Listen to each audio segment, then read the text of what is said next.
بسم اللہ الرحمن الرحیم۔ تاریخوں میں ہمیں ایک پرسرار شخص کے بارے میں پتہ چلتا ہے جنہیں حضرت خضر علیہ السلام کہتے ہیں، جو تا قیامت زندہ رہیں گے، جن کے بارے میں مشہور ہے کہ انہوں نے آب حیات پی رکھا ہے۔ آج کی اس ویڈیو میں ہم حضرت خضر علیہ السلام کی تاریخی پس منظر کا ذکر کریں گے اور آب حیات کی حقیقت کے بارے میں جانیں گے کہ کیا آخر زمان حضرت امام مہدی علیہ السلام کے دور میں ان کا کوئی کردار ہے۔ ویڈیو کا باقاعدہ آغاز کرنے سے پہلے آپ سے گزارش ہے کہ آپ ویڈیو کو لائک کریں اور ہمارے چینل کو سبسکرائب کریں۔ حضرت خضر علیہ السلام کا اصلی نام ابو العباس بلیہ بن ملکان تھا۔ حضرت خضر علیہ السلام کی یہ خصوصیات تھی کہ آپ جس جگہ بھی بیٹھتے تھے وہاں آپ کی برکت سے ہری گھاس اگ جایا کرتی تھی۔ اس وجہ سے لوگ آپ کو حضرت خضر علیہ السلام کہنے لگے۔ خضر کا مطلب سبز چیز ہے۔ ایک روایت میں ہے کہ حضرت خضر علیہ السلام کی لمبی عمر موت نہ آنے کی وجہ یہ بھی لکھی گئی ہے کہ آپ نے آب حیات نامی چشمے کا پانی پیا تھا۔ آب حیات کے بارے میں یہ بیان کیا جاتا ہے جو اس سے پانی پیے گا یا غسل کرے گا اسے کبھی موت نہ آئے گی۔ حضرت خضر علیہ السلام کو علم الہامی عطا کیا گیا تھا جس میں علم لدنی بھی کہتے ہیں۔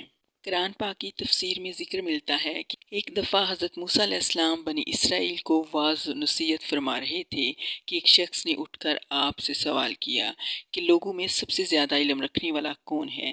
حضرت موسیٰ علیہ السلام نے فرمایا میں ہوں۔ یہ جواب آپ کا بالکل ٹھیک تھا، کیونکہ وقت کا جو نبی ہوتا ہے اللہ تعالیٰ اس کو سب سے زیادہ علم عطا کرتا ہے، مگر اللہ تبارک تعالیٰ کو یہ منظور تھا کہ حضرت موسیٰ علیہ السلام سے زیادہ علم رکھنے والا اللہ کا بندہ بھی موجود ہے جس کی زیارت اور ملاقات حضرت موسیٰ علیہ السلام سے ہونی چاہیے۔ چنانچہ اللہ تعالیٰ نے وحی بھیجی کہ اے موسیٰ، بحران کا وہ علاقہ جہاں دو دریا ضم ہوتے ہیں، وہاں میرے بندوں میں سے ایک بندہ ایسا ہے جس کے پاس آپ کے علم سے زیادہ علم ہے۔ حضرت موسیٰ علیہ السلام نے فرمایا کہ اے میرے رب، مگر کس طرح میں ان تک پہنچوں گا؟ اللہ تعالیٰ نے فرمایا کہ اے موسیٰ، اپنی زنبیل میں ایک مچھلی لے لو اور دو دریاؤں کے ملنے کی جگہ پر چل پڑو۔ راستے میں ایک ایسی جگہ آئے گی جہاں وہ مچھلی اچانک سے نکل کر گم ہو جائے گی۔ یہی وہ جگہ ہوگی جہاں پر وہ شخص یعنی حضرت خضر علیہ السلام آپ کو ملیں گے۔ پھر حضرت موسیٰ علیہ السلام نے اپنے خادم کو ساتھ لیا جن کا نام یوسف بن نون تھا اور زنبیل میں مچھلی رکھ کر چل پڑے۔ تو کئی دن کی مسافت طے کرنے کے بعد یہ دونوں ایک ٹیلے کے پاس پہنچے تو حضرت موسیٰ علیہ السلام اور ان کے خادم لیٹ گئے اور نیند میں چلے گئے۔ کافی لمبی مسافت کے بعد آپ تھک گئے تھے، ایسے سوئے کہ گہری نیند میں چلے گئے، کسی چیز کی خبر نہ رہی۔ زنبیل میں سے مچھلی نکل کر دریا میں گر گئی تو اللہ تعالیٰ نے دریا کا بہاؤ روک کر وہاں طاق سا بنا دیا، جبکہ حضرت موسیٰ علیہ السلام کے ساتھی خادم جو کہ آپ کے ساتھ تھے بھول گئے کہ آپ کو مچھلی کے متعلق بتا دیں۔ صبح ہوئی تو حضرت موسیٰ علیہ السلام نے اپنے ساتھی سے کھانا طلب کیا اور پوچھا کہ سفر میں ہم بہت تھک چکے ہیں، اس لیے بہت بھوک لگی ہے۔ تو ساتھی نے اس وقت بتایا کہ جب ہم ٹیلے پر ٹھہرے تھے تو میں نے یہ بھی دیکھا کہ مچھلی نکل کر دریا میں کود گئی اور اس نے عجیب طریقے سے دریا کا رستہ اختیار کیا، یعنی وہ عجیب طریقے سے جہاں گئی وہ ایک پرسرار رستہ بن گیا۔ حضرت موسیٰ علیہ السلام نے فرمایا وہی جگہ تو ہم تلاش کر رہے ہیں۔ چنانچہ وہ دونوں اپنے قدموں کے نشان پر چلتے اس جگہ پر پہنچے جہاں مچھلی گم ہوئی تھی۔ وہاں ایک شخص کو دیکھا جو چادر سے اپنے آپ کو ڈانپے ہوئے ہے۔ حضرت موسیٰ علیہ السلام نے انہیں سلام کیا اور فرمایا میں موسیٰ ہوں۔ تو انہوں نے پوچھا کہ اچھا تم موسیٰ ہو، بنی اسرائیل والے؟ تو آپ علیہ السلام نے فرمایا ہاں، چادر میں لپٹے ہوئے سادہ لوگ اور پرسرار آدمی جو حضرت خضر علیہ السلام تھے، جس کا علم دیکھنے کے لیے حضرت موسیٰ علیہ السلام اتنی دور سے سفر کر کے تشریف لائے۔ حضرت خضر علیہ السلام نے فرمایا اے موسیٰ، تمہارے پاس اللہ کا دیا ہوا علم ہے جسے میں نہیں جانتا، اور میرے پاس بھی اللہ کا دیا ہوا علم ہے جسے تو نہیں جانتا۔ حضرت موسیٰ علیہ السلام نے فرمایا کہ میں آپ کے پیچھے چلتا ہوں کہ آپ میری رہنمائی فرماتے ہوئے مجھے وہ بات سکھا دیں جو اللہ تعالیٰ نے آپ کو سکھائی اور مجھے وہ علم کا کرشمہ دکھائیں جو آپ کے پاس موجود ہے۔ تو حضرت خضر علیہ السلام نے فرمایا نہیں موسیٰ، آپ ہمارے ساتھ اور اس چیز پر کیسے صبر کر سکیں گے جو آپ کے سمجھ میں نہ آئے؟ میرا ایسا علم ہے کہ آپ کو سمجھ نہیں آئے گا اور آپ اس پر صبر نہیں کر سکیں گے اور بار بار پوچھیں گے کہ یہ کیا ہے۔ تو حضرت موسیٰ علیہ السلام نے فرمایا کہ اگر آپ مجھے موقع دے دیں تو مجھے صبر کرنے والا پائیں گے، میں آپ کے حکم کی عدولی نہیں کروں گا، خاموشی سے آپ کے ساتھ چلتا رہوں گا۔ حضرت خضر علیہ السلام نے فرمایا اگر میری پیروی کرنا ہی چاہتے ہو تو جب تک کوئی بات میں خود نہ کروں تو مجھ سے مت پوچھیے گا۔ حضرت موسیٰ علیہ السلام نے فرمایا ٹھیک ہے۔ پھر حضرت موسیٰ علیہ السلام اور حضرت خضر علیہ السلام دونوں ساحل پر چل رہے تھے کہ اچانک ان کے پاس ایک کشتی گزری۔ حضرت خضر علیہ السلام نے کہا کہ ہمیں بھی سوار کر لو۔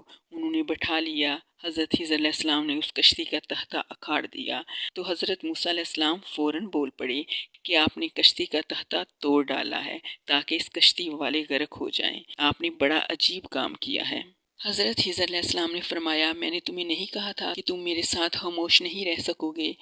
تو حضرت موسیٰ علیہ السلام نے فرمایا کہ میں نے بھول کر آپ سے سوال کر دیا۔ اور پھر آپ کشتی پر سے اتر کر ابھی ساحل کے کنارے پر چل رہے تھے کہ ایک معصوم بچہ دوسرے بچوں کے ساتھ کھیل رہا تھا۔ حضرت خضر علیہ السلام نے اس بچے کا سر پکڑا اور اسے ہاتھ سے جھٹکا دے کر ایک لمحے میں قتل کر دیا۔ تو حضرت موسیٰ علیہ السلام کہنے لگے کہ یہ پہلے سے بھی عجیب نہیں ہے کہ آپ نے ایک بے گناہ اور معصوم بچے کا قتل کر ڈالا؟ حضرت خضر علیہ السلام کہنے لگے کہ میں نے کہا تھا کہ آپ میرے ساتھ صبر نہ کر سکیں گے۔ راوی کہتے ہیں کہ یہ پہلی بات سے زیادہ تعجب خیز تھی۔ تو حضرت موسیٰ علیہ السلام کہنے لگے کہ اب اگر میں آپ سے سوال کروں تو آپ مجھے اپنے ساتھ نہ رکھیے گا۔ پھر وہ دونوں بستی کے پاس سے گزرے۔ ان سے کھانے کے لیے کچھ مانگا تو انہوں نے ان کی مہمان نوازی کرنے سے انکار کر دیا۔ اتنے میں وہاں انہیں ایک دیوار ملی جو گرنے کے قریب تھی۔ تو حضرت خضر علیہ السلام نے اس دیوار کو سیدھا کھڑا کر دیا۔ حضرت موسیٰ علیہ السلام کہنے لگے کہ ہم ان لوگوں کے پاس آئے تھے، ان لوگوں نے ہماری ضیافت تک نہیں کی اور ہمیں کھانا کھلانے سے بھی انکار کر دیا۔ اگر آپ چاہتے تو اس کام کی اجرت لے سکتے۔ حضرت خضر علیہ السلام نے فرمایا کہ خلاف توقع آپ نے پھر بھی سوال کر دیا۔ آپ کہہ چکے ہیں کہ آپ نے اگر بے صبری کا مظاہرہ کیا تو آپ کو جدا کر دیا جائے گا۔ بس اب یہ وقت ہی ہماری اور آپ کی جدائی کا ہے۔ حضرت خضر علیہ السلام نے حضرت موسیٰ علیہ السلام کا کپڑا پکڑ کر فرمایا میں تم کو ان کاموں کا راز بتاتا ہوں کہ جن پر آپ کو صبر نہ ہو سکا۔ ان کے جواب بڑے ہی پرلطف ہیں۔ پہلی بات کا جواب یہ ہے کہ جو کشتی میں نے توڑ دی تھی کشتی ان مسکینوں کی تھی جو سمندر میں مزدوری کرتے تھے۔ ان کے آگے ایک بادشاہ تھا جو جبراً کشتیوں کو چھین لیتا تھا، تو میں نے چاہا کہ میں اس کشتی کو عیب دار کر دوں کہ جب کشتی چھیننے والا آیا تو کشتی کو عیب دار سمجھ کر چھوڑ گیا اور کشتی آگے بڑھ گئی۔ کشتی والوں نے ایک لکڑی لگا کر اس کشتی کو درست کر دیا۔ دوسری بات یہ، جس لڑکے کو میں نے قتل کر دیا وہ فطرتاً کافر تھا۔ اس کے ماں باپ اس سے بڑا پیار کرتے تھے۔ جب وہ بڑا ہوتا تو اپنے ماں باپ کو بھی اپنی سرکشی میں پھنسا دیتا۔ ہم نے چاہا کہ اللہ تعالیٰ لڑکے کے بدلے میں دوسرا لڑکا عطا کر دے جو اس سے بہتر ہو۔ تیسری بات جس پر آپ بہت حیران ہوئے تھے وہ دیوار جس کو درست کیا وہ دو یتیم لڑکوں کی تھی۔ اس دیوار کے نیچے خزانہ تھا۔ اللہ تعالیٰ کی منشا یہ تھی کہ یہ دیوار ابھی نہ گرے اور جب یہ لڑکے بڑی عمر کو پہنچ جائیں تو دو دیوار کے نیچے سے خزانہ نکال لیں تاکہ خزانہ ضائع نہ ہو۔ حضرت خضر علیہ السلام کے پاس علم بہت زیادہ تھا جو کہ نبوت کے اجزاء میں سے ایک جز ہے۔ حضرت خضر علیہ السلام کے بارے میں بہت سی کتابوں میں یہ بھی ہے کہ جب حضرت آدم علیہ السلام کی وفات کا وقت آیا تو انہوں نے اپنے بیٹوں کو جمع کیا اور فرمایا اللہ کا عذاب نازل ہونے والا ہے، تم میرے جسم کو لے جا کر غار میں رکھ دینا حتیٰ کہ مجھے شام کی سرزمین پر لے جا کر دفن کر دینا۔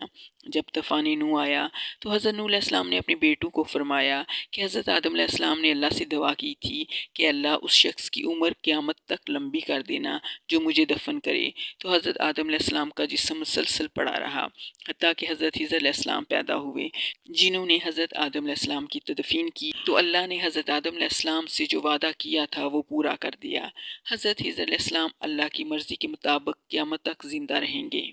بعض روایتوں کے مطابق حضرت خضر علیہ السلام نے حضرت محمد صلی اللہ علیہ وسلم کے ہاتھوں پر بھی بیعت کی ہے اور آپ مدینہ حضرت محمد صلی اللہ علیہ وسلم سے ملاقات کرنے بھی جایا کرتے تھے۔ کچھ روایتوں میں ہے کہ حضرت خضر علیہ السلام ہر سال حج کرنے کے لیے مکہ جاتے ہیں، اور کچھ روایتوں میں یہ بھی ملتا ہے کہ حضرت خضر علیہ السلام بیت المقدس میں ماہ رمضان میں روزے رکھتے ہیں۔ حضرت خضر علیہ السلام عام لوگوں کو نظر نہیں آتے۔ یہ بات بھی بیان کی جاتی ہے کہ حضرت خضر علیہ السلام لاکھوں سے دور رہتے ہیں اور اللہ کے بندے جو مشکل میں ہوں ان کی مدد فرماتے ہیں۔ صحیح مسلم کی ایک حدیث کے مطابق جب دجال مدینہ کے قریب ایک جگہ تک پہنچے گا تو مدینے سے ایک شخص اس کے مقابلے کے لیے نکلے گا جو اس وقت کا سب سے بہترین شخص ہوگا۔ یہ شخص حضرت خضر علیہ السلام ہوں گے۔ جب حضرت امام مہدی علیہ السلام کا ظہور ہوگا تو آپ حضرت امام مہدی علیہ السلام کے سپاہیوں میں سے ہوں گے۔ جانے سے پہلے اس ویڈیو کو لائک کریں اور کمنٹ سیکشن میں اپنی رائے کا اظہار کریں۔ اللہ ہم سب کا حامی و ناصر ہو۔